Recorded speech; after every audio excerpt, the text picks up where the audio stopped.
Hello' everyone, মোৰ চেনেলটোলৈ আপোনালোক সকলোকে স্বাগতম জনাইছোঁ। আজি ঔটেঙাৰ জ্বলা মিঠা আচাৰৰ ৰেচিপি এটা আপোনালোকৰ মাজলৈ লৈ আনিছোঁ। গতিকে পলম নকৰিবলৈ ৰেচিপিটো বনোৱা ষ্টাৰ্ট কৰোঁ। আহকচোন ঔটেঙা আচাৰৰ বাবে কি ইনগ্ৰিডিয়েণ্ট লাগে চাই লওঁ। এয়া 2টা শুকান জলকীয়া তেলত দিবলৈ লৈছোঁ। এয়া 1 চামুচ পাঁচফোৰণ তেলত দিবলৈ লৈছোঁ। এয়া জিৰা গুড়ি 1 চামুচ লৈছোঁ। এয়া ধনিয়া গুড়ি 1 চামুচ লৈছোঁ। এয়া জলকীয়া গুড়ি 1 চামুচ লৈছোঁ। জলকীয়া আপোনালোকৰ সোৱাদ অনুসৰি কম বা বেছি ল'ব পাৰে। এয়া গুড় 100 গ্ৰাম লৈছোঁ। আৰু এয়া 2টা ঔটেঙা মিহিকৈ কাটি লৈছোঁ। ব'লক আমি আচাৰ বনোৱা ষ্টাৰ্ট কৰোঁ। এয়া মই গেছত কেৰাহী এখন পাতি লৈছোঁ। এয়া কেৰাহী গৰম হৈ গ'ল। এতিয়া তেল 2 চামুচ ঢালি লৈছোঁ। এয়া তেল গৰম হৈ গ'ল। এতিয়া শুকান জলকীয়া 2টা তেলত ঢালি দিছোঁ। এয়া পাঁচফোৰণ 1 চামুচ তেলত ঢালি দিছোঁ। শুকান জলকীয়া আৰু পাঁচফোৰণখিনি অলপ সময় ভাজি ল'ম।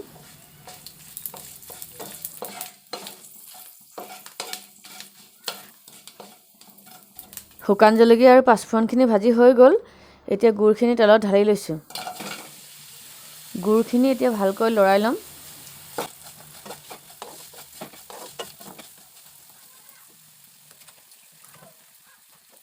গুড়খিনিত এতিয়া পানী অলপ ঢালি দিছোঁ। গুড়খিনি ভালকৈ লৰাই ল'ম।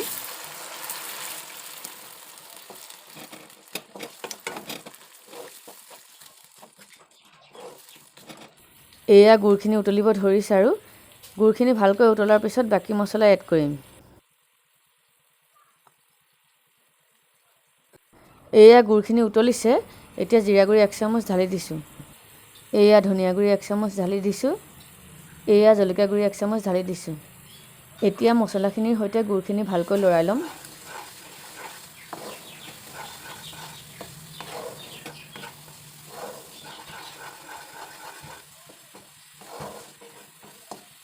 এতিয়া অলপ সময় গুড়খিনি উতলিবলৈ দিম।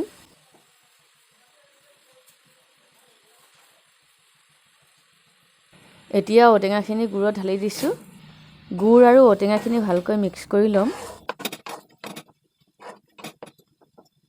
ঔটেঙাখিনি ভালকৈ সিজিবলৈ 15 পৰা 20 মিনিট সময় লাগিব। আপোনালোকে যদি ইচ্ছা কৰে ঔটেঙাখিনি আগতীয়াকৈ সিজাই ল'ব পাৰে। ঔটেঙাখিনিত এয়া নিমখ 1 চামুচ ঢালি দিছোঁ। ঔটেঙাখিনি নিমখৰ লগত ভালকৈ মিক্স কৰি ল'ম।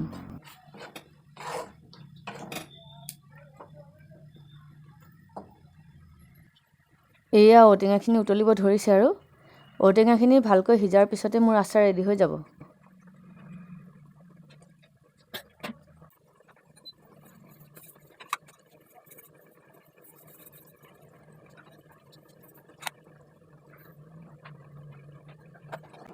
ঔটেঙাখিনি মাজে মাজে লৰাই থাকিব লাগে, নহ'লে কেৰাহীত লাগি যোৱাৰ চান্স থাকে।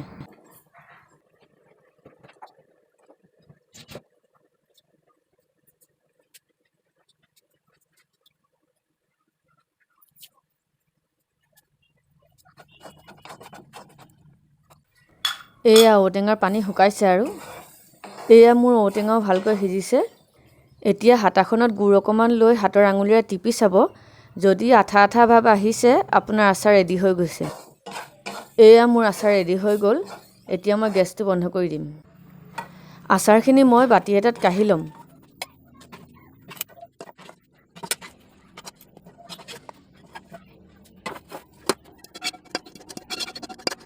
এয়া ৰেডি হৈ গ'ল মোৰ ঔটেঙাৰ জ্বলা মিঠা আচাৰ।